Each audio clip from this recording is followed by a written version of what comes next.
Yo, what's going on YouTube? It's your boy The Fulfills, back again with another Tekken 8 video. So, they finally dropped Season 2 patch notes for this emergency patch they've been talking about for a while now. Yeah, let's have a look at what they have for us for this patch, man. It's a bit nerve-wracking. Hopefully they do a good job here. We have actual patch notes, not just them telling us what they're going to do. These are actual patch notes that they have for us. I read through a little bit of, hold on, make that a bit smaller. I read through a little bit of the overall direction here. It is quite a lot, so I'm not going to go through the whole thing here. But generally speaking, here they're talking about the risk reward in the game, adjusting the risk reward, and a lot of the moves that are heavily plus on block, making things really one-sided is how they like to phrase it. A lot of the things I talk about here is how the game was really one-sided and how they want to tone that down. The main thing to take from this overall direction here is right here. Future balance, what's that? Like future, one second, there it is. Future balance adjustments at the bottom there. The next update planned for mid-May. So what we're about to look at here, all of these changes here, the next time we see changes is supposed to be mid-May, right? So I think I mentioned before, it's going to take more than one patch to get the game into a good place. So they're going to be doing multiple patches because that's what the game needs. And the next patch is going to be sometime mid-May. But okay, let's get started on some of these changes here. Health gauge. Right, this was something that was mentioned. They said the maximum value has been increased from 180 to 200. Accordingly, the threshold for activating rage has also been raised. Wait, the threshold for activating rage has been raised. Okay, so you don't get rage as quickly anymore, right? Since the rage activation threshold is based on 23.5% of a character's total health, the increase in maximum health will change the rage trigger point from 43 to 47. Oh, so it's basically the same, but you get it's basically just adjusting to the fact that you have more health now, so dictate when rage actually comes up, I guess. Which is fine. As a result of this change, rage may now last slightly longer than before, and there may be more situations where it's harder to KO an opponent in rage, since this could lead to more frequent comeback scenarios, and baseline activation threshold of 23.5% is under review and may be adjusted in the future. This change does not apply to the following mode, story, episode, Tekken. I don't know how I feel about rage being rage lasting longer. I don't know how I feel about that at all. Okay.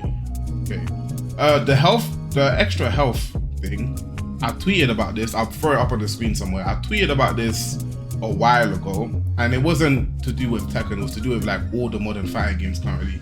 And I said that if none of these games are going to sort of change how they are, the easiest thing they could do to make things a little bit better, it's not a fix, just a little bit better, is add more health, because a lot of these games are really 50-50 based and you just die too quickly. So adding more health will just increase how long you're in those 50-50s. You know, the longer you put your opponent in 50-50s, the more likely you are to eventually guess wrong and eventually your opponent gets out of it.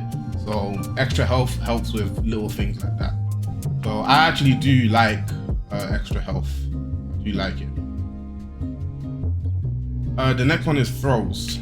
In previous update, adjustments were made to ensure that throws would still offer some advantage to the attacker, even if the throw was broken. Yeah, the great health.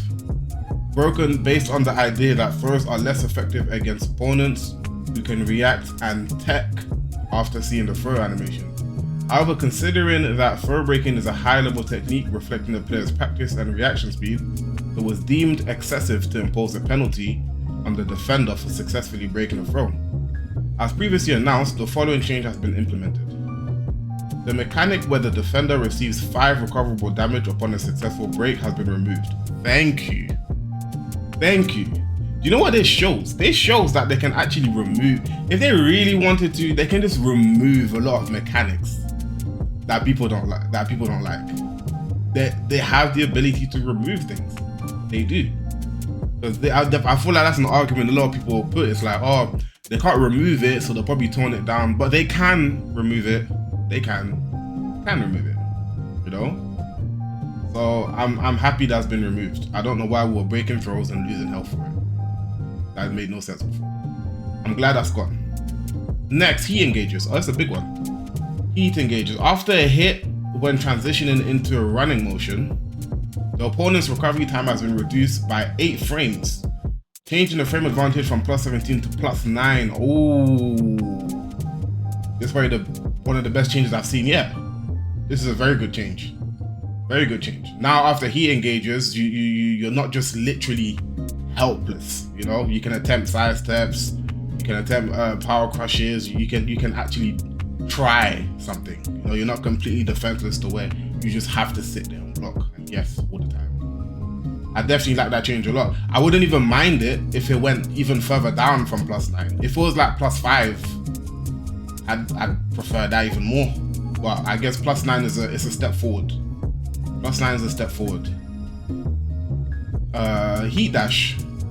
Change post hit aerial combo damage scaling from 70 to 60. Okay, that's good. A little bit of a nerf. Change the recoverable damage inflicted when performing a heat dash after forcing the opponent to block a move from 7 to 2. Let me read that again. Change the recoverable damage inflicted when performing a heat dash after forcing the opponent to block a move from 7 to 2. Recoverable damage inflicted.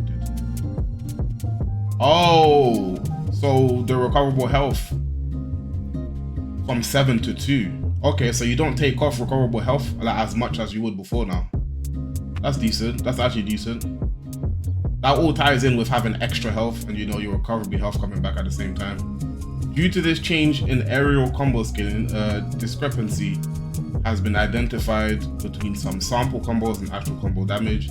This will be addressed in a future update. Alright. So far, so good.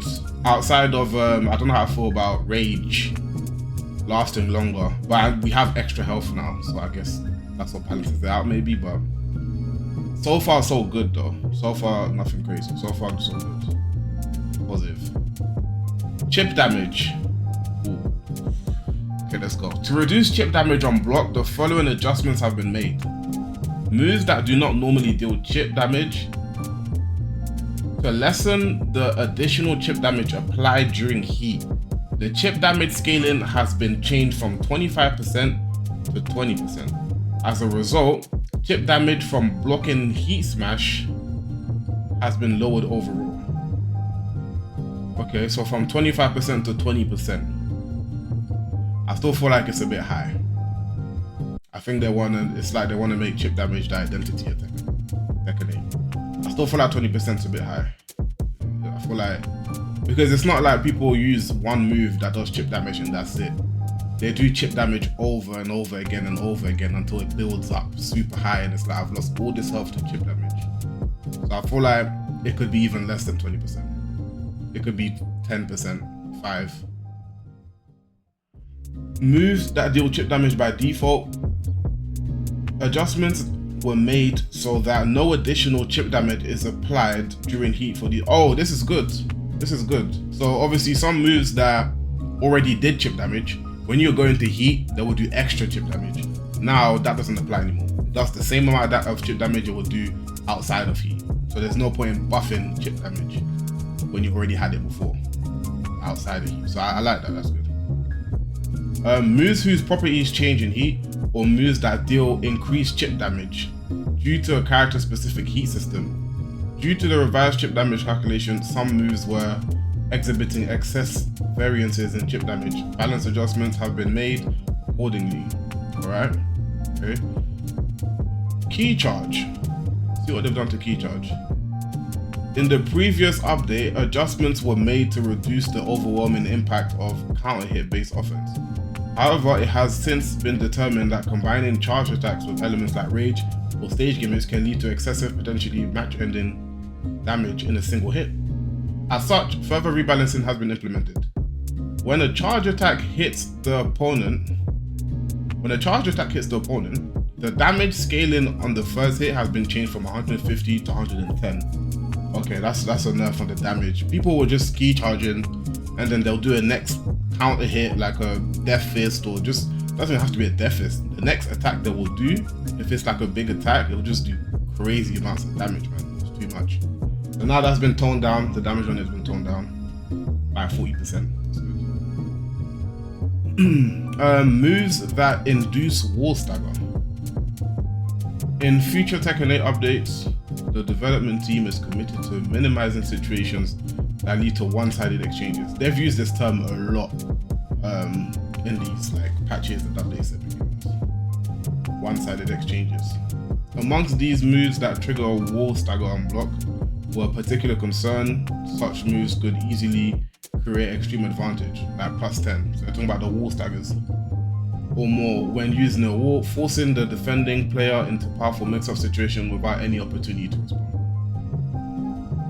To reduce these kinds of one-sided scenarios, the team has reviewed all wall stagger on block moves across all characters.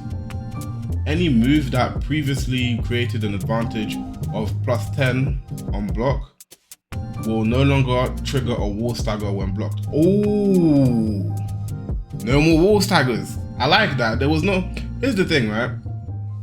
When your back is against the wall, you're already at a disadvantage. The best thing you can do from having good defense is blocking correctly, right?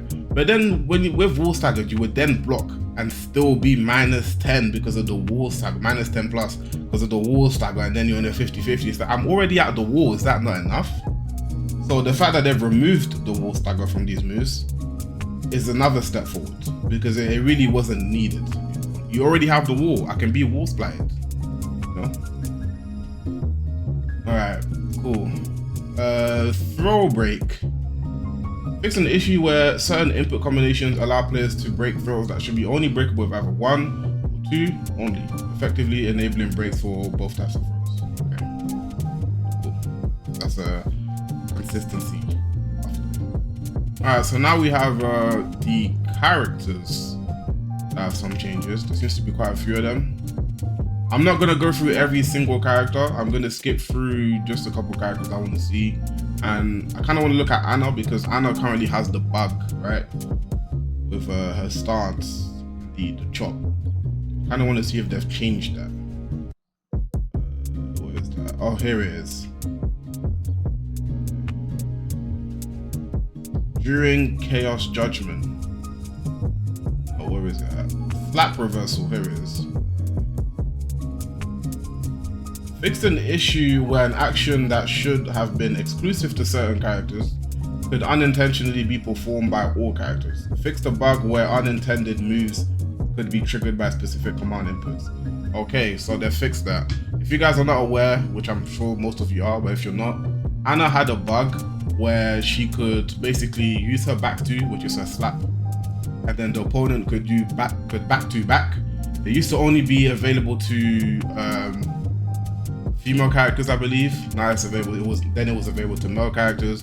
They can slap back, and all they can do is chop back, and then it would basically transition them into Anna's stance. So essentially, the other character would steal Anna's stance, and from the stance, they can go into moves that Anna can do, like her heat engager, her heat smash, her rager, and it was really buggy. It was like crazy, and I'm guessing that's fixed now.